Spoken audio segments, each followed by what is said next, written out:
এই ঘটনাটা সত্যি চট্টগ্রাম বিশ্ববিদ্যালয়ের পুরনো এক হস্টেলে।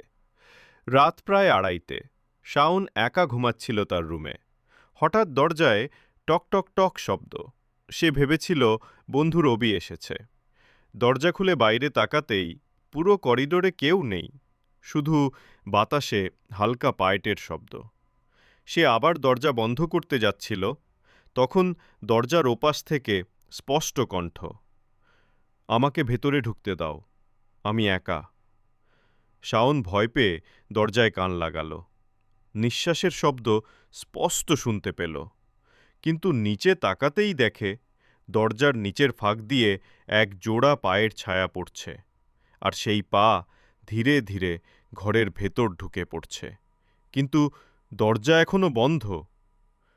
সকালে হস্টেল বয়েরা ঘর খুলে দেখে শাওন অচেতন, মুখে শুধু একটাই কথা, ও এখন ভেতরে আছে।